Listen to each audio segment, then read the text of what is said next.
Assalamualaikum warahmatullahi wabarakatuh. Selamat pagi teman-teman. Semoga kita selalu dalam keadaan sehat selalu. Ya.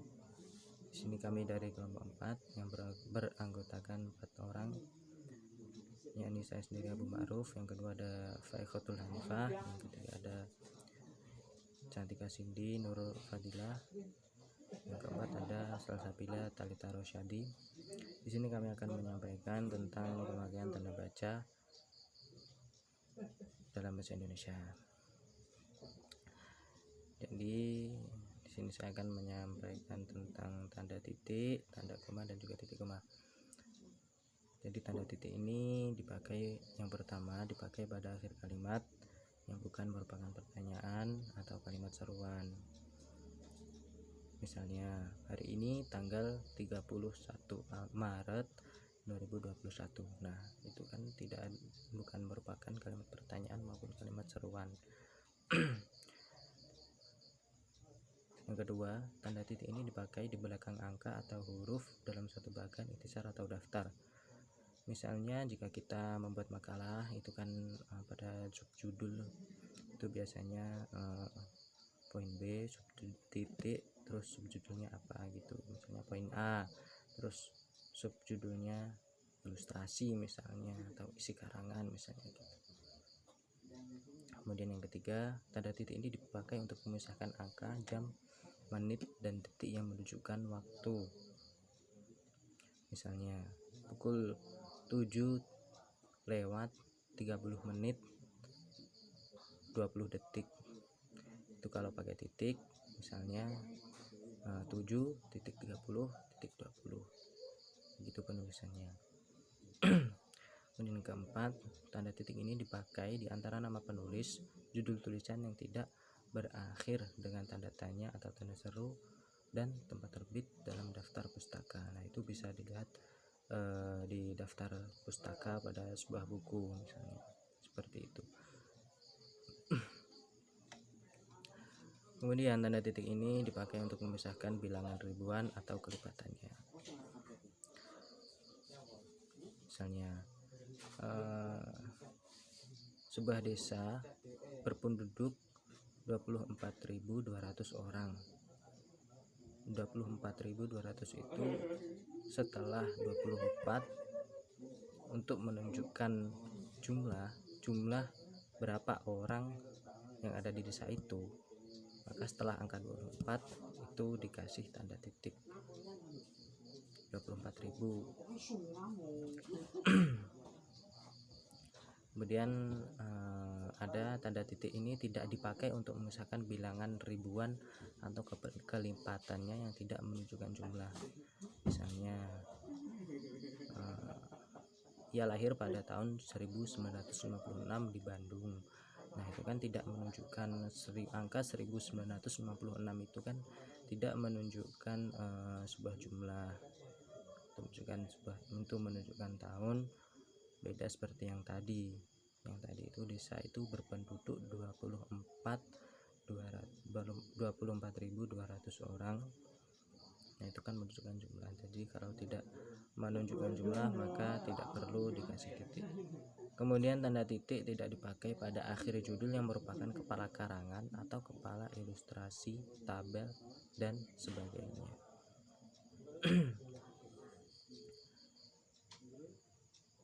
Kemudian tanda titik ini tidak dipakai di belakang yang pertama alamat pengirim dan tanggal surat, atau nama dan alamat penerima surat.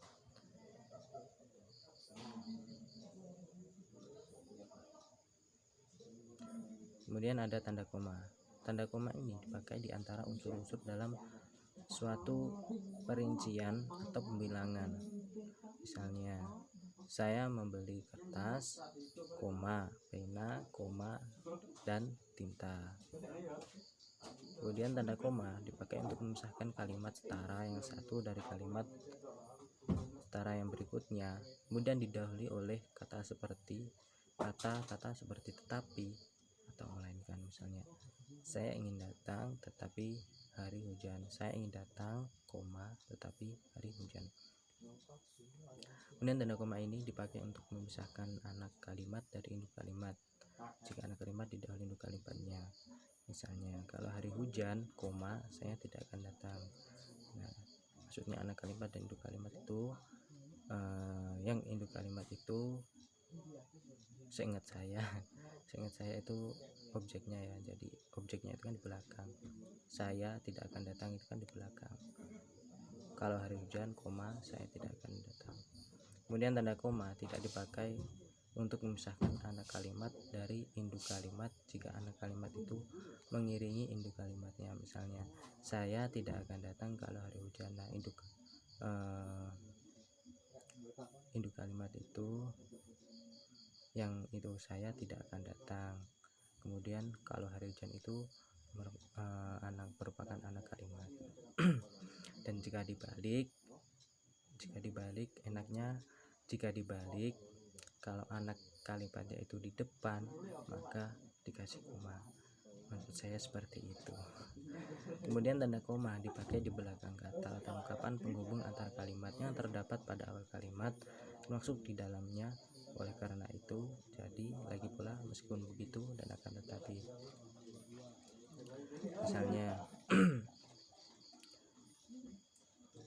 sering terjadi kecelakaan di jalan. Oleh karena itu, koma, kita harus berhati-hati. Kemudian yang kelima, tanda koma dipakai untuk memisahkan kata seperti oh, ya, wah, aduh, kasihan dari kata yang lain yang terdapat di dalam kalimat. Misalnya oh begitu, oh koma begitu, wah bukan main, wah koma bukan main. Kemudian tanda koma dipakai untuk memisahkan petikan langsung dari bagian lain dalam kalimat. Misalnya kata ibu, koma, petik 2, saya gembira sekali. Nah, itu biasanya dapat kita temukan dalam dalam novel itu banyak sekali seperti itu. Kemudian tanda koma dipakai di antara pertama nama dan alamat, yang kedua bagian-bagian alamat, yang ketiga tempat dan tanggal, yang keempat nama tempat dan wilayah atau negeri yang ditulis secara berurutan. Misalnya surat-surat ini harap dialamatkan pada Dekan Fakultas Kedokteran, Universitas Indonesia, Jalan Raya Salemba 6, Jakarta. Gitu. Kemudian tanda koma ini dipakai untuk menceraikan bagian nama yang dibalik susunannya dalam daftar pustaka. Misalnya Alis Jahbana, di situ disebutkan Alis Jahbana, Sultan Takdir. Nah, itu sebenarnya namanya itu Sultan Takdir Alis Jahbana, tapi kalau dalam daftar pustaka itu biasanya namanya dibalik, nggak tahu kenapa. Kemudian tanda koma dipakai di antara bagian-bagian dalam catatan kaki. Misalnya WC Purwa Darminta, bahasa Indonesia untuk Karangmerang. Kemudian tanda koma dipakai di antara nama orang dan gelar akademik yang mengikutinya untuk membedakannya dari singkatan nama diri, keluarga atau marga. Misalnya di situ tertulis B. Ratulangi, S. E. Sarjana ekonomi. Juga misalnya NY. Khadijah, M. A. Gitu. Jadi untuk memisahkan antara gelar seseorang gitu. Tanda koma juga dipakai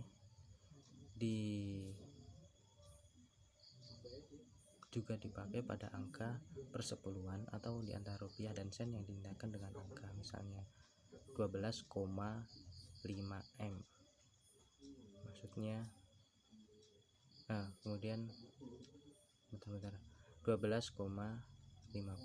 rupiah. Itu untuk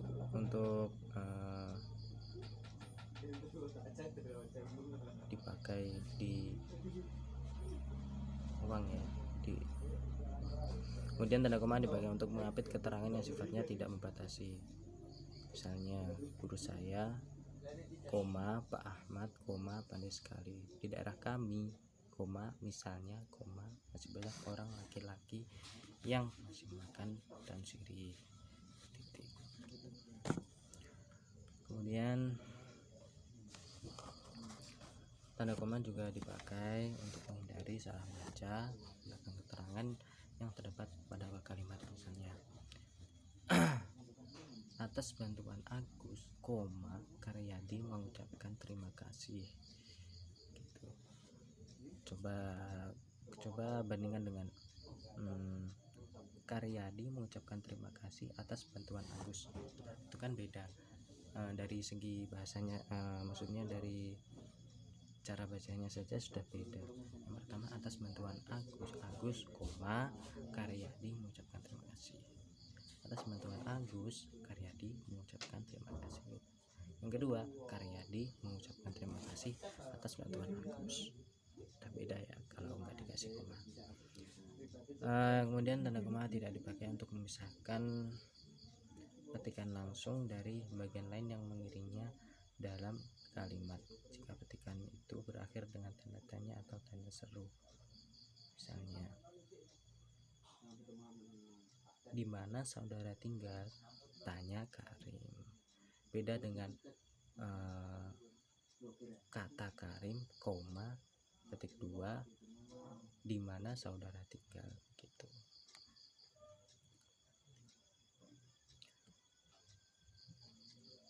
Kemudian ada tanda titik koma. Tanda titik koma ini dipakai untuk memisahkan bagian kalimat yang sejenis dan setara. Misalnya, malam makin larut. Titik koma, pekerjaan belum selesai juga. Jadi dipakai untuk memisahkan kalimat yang sejenis dan setara. Sebenarnya kalimat itu satu jenis, cuman ya dipisah gitu aja. Yang kedua, tanda titik koma ini dipakai sebagai pengganti kata penghubung untuk memisahkan kalimat yang setara di dalam kalimat menjemput. Misalnya, ayah mengurus tanamannya di kebun itu, ibu sibuk bekerja di dapur, adik menghafal nama-nama pahlawan nasional, saya sendiri asyik mendengarkan siaran pilihan pendengar. Gitu. Jadi ayah mengurus tanamannya di kebun itu, titik koma, ibu sibuk bekerja di dapur. Jadi untuk memisahkan kata ganti penghubung, biasanya kan ayah mengurus tanamannya di kebun itu dan sedangkan ibu bekerja di dapur. Tapi untuk mengganti kata penghubung, ini kenapa diganti ya saya juga tidak tahu. Jadi menggunakan tanda titik koma, ayah mengurus tanamannya di kebun itu, titik koma, ibu sibuk bekerja di dapur. Itu dari saya. Jika ada pertanyaan nanti bisa kita diskusikan. Selanjutnya masuk ke materi yang keempat, yaitu tanda titik 2. Pada titik 2 dipakai pada akhir suatu pernyataan lengkap yang diikuti perincian atau penjelasan. Misal, mereka memerlukan perabot rumah tangga, kursi, meja, dan lemari. Yang kedua, tanda titik 2 tidak dipakai jika perincian atau penjelasan itu merupakan pelengkap yang mengakhiri pernyataan. Misal, kita memerlukan kursi, meja, dan lemari.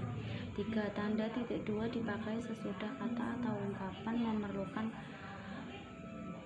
pemberian. Misal, Ketua Ahmad Wijaya. Tanda yang keempat, tanda titik 2 dipakai dalam naskah drama sesudah kata yang menunjukkan pelaku dalam percakapan. Misal, ibu, titik 2, petik bawah koper ini, nak. 5. Tanda titik 2 dipakai di antara A, jilid atau nomor dan halaman, B, surah dan ayat dalam kitab suci, C, judul dan anak judul suatu karangan, serta D, nama kota dan penerbit dalam daftar pustaka. Misal, dari pemburu ke terapeutik, titik 2, antologi cerpen Nusantara. Yang kelima, tanda hubung. 1. Tanda hubung dipakai untuk menandai menandai bagian kata yang terpenggal oleh pergantian baris. Misal, lalu jenis ini memudahkan kita tanda hubung mengukur kepala. Yang kedua, tanda hubung dipakai untuk menyambung unsur kata ulang. Misal, anak-anak. Yang ketiga, tanda hubung dipakai untuk menyambung tanggal, bulan, dan tahun yang dinyatakan dalam angka atau menyambung huruf dalam kata yang dieja satu-satu. Misal, 11 tanda hubung strip 11 strip 2013. 4 tanda hubung dapat dipakai untuk menjelaskan hubungan bagian atau ungkapan, misal berevolusi. Tanda hubung dipakai untuk merangkai. A. Strip dengan kata berikutnya yang dimulai dengan huruf kapital, se-Indonesia, se-Jawa Barat. B. Ke dengan kata peringkat kedua. C. Angka dengan tahun 1950-an. D. Kata atau hubungan dengan singkatan yang berupa huruf kapital, hari H, sinar X, ber-KTP, dan di SK-kan. E. Kata dengan kata diganti Tuhan ciptaannya atas rahmatmu. F. Huruf dan angka D3, S1, S2. Dan G. Kata gantiku, mu, dannya dengan singkatan yang berupa huruf kapital, KTP-mu, SIM-nya, STNK-ku. Tanda hubung dipakai untuk merangkai unsur bahasa Indonesia dengan unsur bahasa daerah atau bahasa asing. Misal di black up. Tanda hubung digunakan untuk menandai bentuk terikat yang menjadi objek bahasan. Misal kata pasca berasal dari tanda pisah. Tanda pisah dapat dipakai untuk membatasi penyisipan kata atau kalimat yang diberi penjelasan di luar bangun kalimat. Misal, kebersihan itu kita sependapat dapat dicapai kita mau berusaha keras. Tanda pisah dapat dipakai juga untuk menegaskan adanya keterangan aposisi atau keterangan yang lain. Misal, gerakan mengutamakan bahasa Indonesia. Alamat Sumpah Pemuda harus terus digelorakan. Tanda pisah dapat di antara dua bilangan tanggal atau tempat yang berarti sampai dengan atau sampai ke. Misal, tahun 2010 sampai. Selanjutnya yaitu tanda tanya. Tanda tanya dipakai pada akhir kalimat tanya. Misal, kapan Hari Pendidikan Nasional diperingati. Tanda tanya dipakai dalam tanda kurung untuk menyatakan bagian kalimat yang disangsikan atau yang kurang dapat dibuktikan kebenarannya. Misal, Monumen Nasional mulai dibangun pada tahun 1961. Selanjutnya, tanda seru. Tanda seru dipakai untuk mengakhiri ungkapan atau pernyataan yang berupa seruan atau perintah yang menggambarkan kesungguhan, ketidakpercayaan, atau emosi yang kuat. Contohnya, alangkah indahnya taman laut di Bunaken. Bayarlah pajak tepat pada waktunya. Dan masih banyak lagi contoh-contoh penggunaan tanda seru. Selanjutnya, tanda elipsis. Ada beberapa penggunaan tanda elipsis. Tanda elipsis dipakai untuk menunjukkan bahwa dalam suatu kalimat atau kutipan ada bagian yang dihilangkan. Contohnya, penyebab kemerosotan ...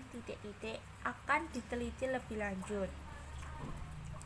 Penggunaan yang kedua yakni tanda elipsis dipakai untuk menulis ujaran yang tidak selesai dalam dialog. Contohnya seperti menurut saya ... seperti ... bagaimana Bu? Selanjutnya yakni tanda petik. Ada 3 penggunaan tanda petik. Yang pertama, tanda petik dipakai untuk mengapit petikan langsung yang berasal dari pembicaraan, naskah, atau bahan tertulis lain. Contohnya, merdeka atau mati, seru Bung Tomo dalam pidatonya. Yang kedua, tanda petik dipakai untuk mengapit judul lagu, sajak, film, sinetron, artikel, naskah, atau bab buku yang dipakai dalam kalimat. Contohnya, sajak pahlawanku terdapat pada halaman 125 buku itu. Selanjutnya yang ketiga, Tanda petik dipakai untuk mengapit istilah ilmiah yang kurang dikenal atau kata yang mempunyai arti khusus. Contohnya, dilarang memberikan amplop kepada petugas. Selanjutnya, yakni tanda petik tunggal. Tanda petik tunggal dipakai untuk mengapit petikan yang terdapat dalam petikan lain. Contohnya, tanya dia, "Kau dengar bunyi kering-kering tadi?" Yang selanjutnya yakni tanda petik. Tanda petik tunggal dipakai untuk menjapit makna, terjemahan atau penjelasan kata atau ungkapan. Contohnya, tergugat, yang digugat. Tanda kurung. Tanda kurung dipakai untuk mengapit tambahan keterangan atau penjelasan. Misal, dia memperpanjang surat izin mengemudi atau SIM. Pada kata SIM harus menggunakan tanda kurung untuk mengapit tambahan keterangan atau penjelasan. Tanda kurung dipakai untuk mengapit keterangan atau penjelasan yang bukan bagian utama kalimat. Misal, sajak Tranggo yang berjudul Ubud atau nama tempat yang terkenal di Bali ditulis pada tahun 1962. Pada kata nama tempat yang terkenal di Bali menggunakan kata kurung untuk mengapit keterangan atau penjelasan yang bukan bagian dari kalimat utama. Tanda kurung dipakai untuk mengapit huruf atau kata yang keberadaannya di dalam teks dapat dimunculkan atau dihilangkan. Misal, dia berangkat ke kantor menaiki bus Transjakarta. Pada kata bus, menggunakan kata kurung untuk mengapit kata yang keberadaannya dapat dimunculkan atau dihilangkan. Tanda kurung dipakai untuk mengapit huruf atau angka yang digunakan sebagai penanda perinci. Misal, faktor produksi menyangkut A. bahan baku, B. biaya produksi, dan C. tenaga kerja. Pada kata A, B, dan C, menggunakan tanda kurung untuk mengapit huruf yang digunakan sebagai penanda pada kalimat tersebut. Tanda kurung siku. Tanda kurung siku dipakai untuk mengapit huruf, kata, atau kelompok kata sebagai koreksi atau tambahan atas kesalahan atau kekurangan di dalam naskah asli yang ditulis orang lain. Misal, pengguna bahasa dalam karya ilmiah harus sesuai dengan kaidah bahasa Indonesia. Pada kata dengan menggunakan tanda kurung siku untuk mengapit kata sebagai tambahan atas kekurangan teks di dalam kalimat. Tanda kurung siku dipakai untuk mengapit keterangan dalam kalimat penjelas yang terdapat dalam tanda kurung. Misal, persamaan kedua proses itu perbedaannya dibicarakan di dalam bab 2. Lihat halaman 35-38 perlu dibentangkan di sini. Pada kata lihat halaman 35-38 menggunakan tanda kurung untuk mengapit keterangan dalam kalimat tersebut. Tanda garis miring. Tanda garis miring dipakai dalam nomor surat, nomor pada alamat, dan penanda masa 1 tahun yang terbagi dalam 2 tahun takwin. Misal, nomor 7 garis miring PK garis miring 2 garis miring 2013.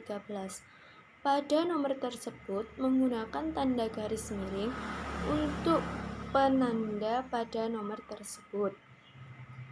Tanda garis miring dipakai untuk mengapit huruf, kata, atau kelompok kata sebagai koreksi atau pengurangan atas kesalahan atau kelebihan di dalam naskah asli yang ditulis orang lain. Misal, dia sedang menyelesaikan garis miring H garis miring utangnya di bank. Pada huruf tersebut menggunakan garis miring karena sebagai koreksi atas kelebihan huruf pada naskah tersebut. Tanda garis miring dipakai sebagai pengganti kata dan atau serta setiap. Misal, harganya Rp1.500 per lembar sama dengan harganya Rp1.500 setiap lembar.